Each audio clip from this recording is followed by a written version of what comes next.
Alors avant toute chose, moi je considère que ce qui est problématique, c'est qu'il n'y ait pas tous les candidats qui étaient invités à ce débat.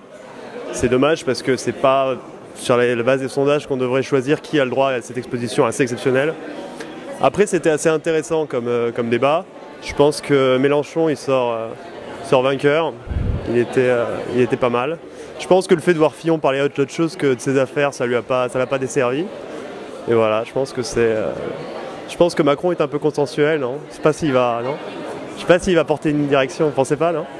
Alors j'ai regardé le débat lundi, j'ai trouvé que Marine Le Pen n'était pas super, mais au niveau de Mélenchon c'était plutôt top puisque les répliques étaient très intéressantes et ils taclaient pas mal. Moi ils m'ont globalement tous déçus parce qu'ils se coupaient tellement la parole qu'on les entendait pas du tout parler, donc j'ai trouvé ça assez décevant comme débat. Je trouve que le meilleur c'était Mélenchon, puisqu'il a bien répondu, il a été assez percutant et le principal c'est qu'il ait bien mangé Marine Le Pen. Je trouvais que les autres candidats, à part de Mélenchon, vachement décevants. Et au début, je n'étais pas trop convaincu de ses idées, mais lors de ces débats, il a pu me convaincre. Le candidat pour lequel je vais voter n'avait pas besoin de me convaincre ce soir-là lors du débat. Par contre, j'ai trouvé qu'à travers la foule de propos techniques et sans vraiment de sens que Macron a employé, on mesurait la vacuité de son propos.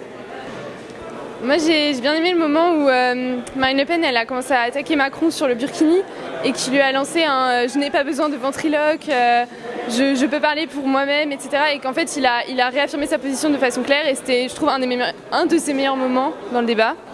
Et parce qu'il a quand même été assez scolaire le reste du temps, donc bon voilà, mais c'était quand même le moment. Donc alors pour moi c'était le meilleur hein, sur la forme Mélenchon. Je pense que c'était le plus marrant, bonne punchline. Sur le fond, je dirais Hamon.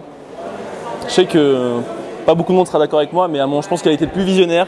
Il avait un vrai projet de société. Et le plus décevant, Macron.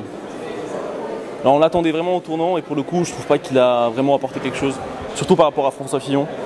Donc il avait un projet, il avait un peu de répartie, mais ça se voit qu'il manque encore un peu d'expérience et surtout dans ces travaux-là. Oui, non, je pense qu'il y a un peu de surenchère sur les intentions de vote de Mélenchon. Moi je dirais plutôt que Hamon a été plutôt décevant pour moi, donc ce serait plutôt le contraire de ce qu'a dit Alaïdine. Et je trouve qu'il n'a pas réussi à se situer entre Mélenchon et Macron. Et c'était une grande difficulté, et même à des moments j'ai eu l'impression, malgré les divergences qu'il peut y avoir entre Mélenchon et Macron sur certains points, qu'il y avait une sorte de connivence entre les deux. Et ça m'a plutôt surpris, mais pas forcément désagréablement. Entre qui et qui? Entre Mélenchon et Macron. Non mais je crois qu'ils essayent de... Oui, bien sûr. C'est d'accord.